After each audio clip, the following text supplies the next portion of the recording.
ब्रह्मरस घेणी काढा जेणे पिढा वारेल पथनाम विठोबाचे आणि कवाचे प्रस्तुत कीर्तन रूपे सेवेसाठी उच्चलेला अभंग देवचे महान साधू श्रेष्ठ संत जगतवंदनीय देवमान्य इतकंच नव्हे तर वारकरी संप्रदायाचे कळशास्त्र्यांचे तुकोबरा यांचा चार चरणाचा मानवी जीवनाला झालेल्या परंतु माहित नसलेल्या एका रोगावरील औषध सांगतात. विठाला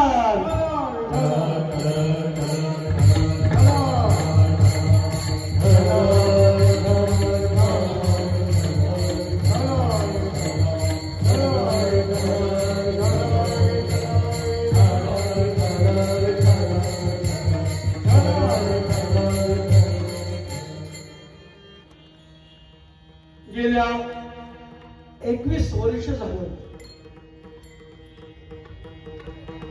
आपल्या या बदलापूर गावामध्ये राष्ट्रीय कीर्तन महोत्सव संपन्न होत आहे. आज या महोत्सवामधील द्वितीय क्रमांकाचं कीर्तन माझ्याकडे आलं. ज्यांच्या माध्यमातून या ठिकाणी येण्याचा योग आला ते आपल्याच गावचे मनोहर इरसाळी मनोहर इरमाळे यांच्या माध्यमातून आपण सर्वांचा लाभ दर्शनाचा योग. पण ज्यांनी हा कीर्तन महोत्सव गेले 21 वर्ष तुम्हा आम्हाला ब्रह्मरसासारखा अहोरात्र देत आहेत ते आपल्या मुरबाड मतदारसंघाचे लोकप्रिय आमदार माननीय श्री किसनराव कोथोरे साहेब यांच्या माध्यमातून हा इतका मोठा भव्य दिव्य हा सोहळा तुम्हा आम्हाला याच देही याच डोळा पाहण्याचा योग मी आल्यानंतर मला बरंच ऐकायला मिळालं पाहायला मिळालं. आजच आपल्या मतदारसंघामध्ये संगमेश्वर आहे ना, संगमेश्वर या ठिकाणी खूप भव्य दिव्य असं बांधकाम होत आहे. संगम आहे त्या ठिकाणी विधी होत असतात, धार्मिक कार्यक्रम होत असतात, विधी होत असतात. याच्यासाठी आपल्या लोकांची गैरसोय होऊ नये याकरता त्यांचा तो मी प्लॅन पाहिला 5 मिनिटाचा. इतका सुंदर प्लॅन. तो प्लॅन पाहिल्यानंतर मला असं जाणवलं तो आराखडा तो प्लॅन त्र्यंबकेश्वर मध्ये सुद्धा नाही बरं का. तुमचं भाग्य तुम्हाला अशी लोक मिळणं प्रतिनिधी मिळणं हे तुमचं भाग्य. आम्हाला फार फार त्रास आहे महाराज. आमचं गाव 3 जिल्ह्याच्या बाउंड्रीवर आहे. इकडं पुणे, तिकडं नगर, इकडं सोलापूर. 3 जिल्ह्याच्या बाउंड्रीवर असल्यामुळे आम्हाला कुणीही विचारत नाही. नादर याचा नाही त्याचा नाही. पण तुमचं खरं खूप मोठं भाग्य. आम्ही ऐकत असतो या महाराष्ट्रामध्ये 2 क्रमांकाने आपले साहेब विजयी झाले. 2 क्रमांक. पहिला क्रमांक लागतो अजितदादांचा. निवडणुकीच्या बाबतीत ज्यांना भरपूर मतं मिळाली. 2 नंबरला साहेब सोपं नाही महाराष्ट्रामध्ये. आणि गेले 20 वर्ष झालं या ठिकाणचे ते प्रतिनिधित्व करतात. ऐका मी फार काय बोलणार नाही. साहेबांविषयी किती जरी बोललं तर मला वाटतं 2 तास सुद्धा पुरणार नाही. अल्प वेळेत सांगतो इतकं सुंदर नियोजन, इतकं सुंदर नियोजन आपल्या या ठिकाणी. बरं ते जो उभा राहिले तुम्हाला सांगायची गरज पडत नाही की आम्हाला मतदान करा.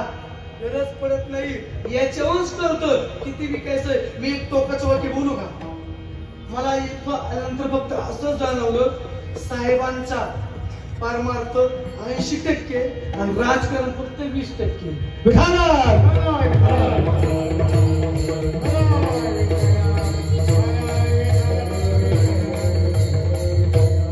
आणि दुसरा एक उपक्रम,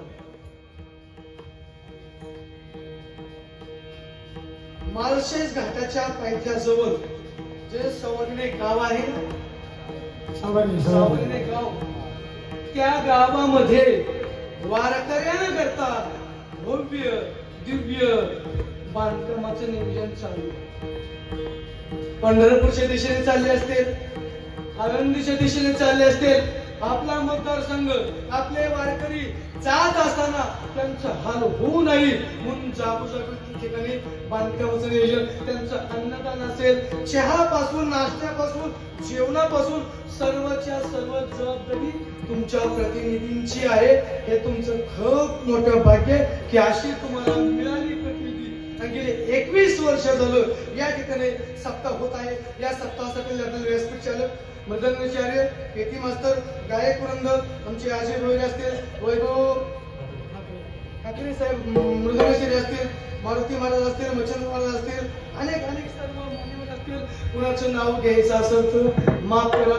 नावही सगळे रती, महारथी, मधी उदबत्ती, इतके सगळा सुंदर असा उपक्रम आपण राबवत आहात. कुणाची नाव घ्यायची? पण याचं नाव घेतलं तर त्याला राग येतो, त्याचं नाव घेतो याला राग येतो.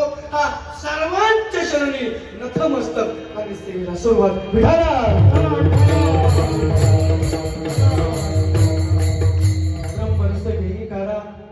तुकाराम महाराज अभंगाच्या माध्यमातून एका रोगावरील औषध सांगतात. रोग झाला नीट आहे का? फक्त एक तास उरला आपल्याकडे. रोग झाला परंतु माहित नाही. या रोगापासून कोणीही अलिप्त नाही. तुम्हीही नाही, मीही नाही, कोणीही अलिप्त नाही. फक्त संत महात्मे सोडले तर. महाराज त्यांना तो रोग नाही झाला, तुम्हाला रोग झाला, हो झाला.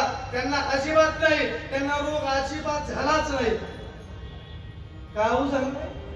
काही जण म्हणले महाराज आमच्याच वाट्याला रोग आहे, तुमच्या वाट्याला रोग का नाही? अजिबात रोग नाही. मला सांगा, गर्भाचं दुःख कोणाला आहे? तुम्हाला का संतांना? नाही ना दुःख त्यांना. तुकाराम म्हणे कधी काय म्हणतात? तुका म्हणे गर्भवासी सुटे घालावे. मला नाही म्हटले, आम्हासी म्हटले. त्यांना का दुःख नाही? गर्भवासा दुःख नाही.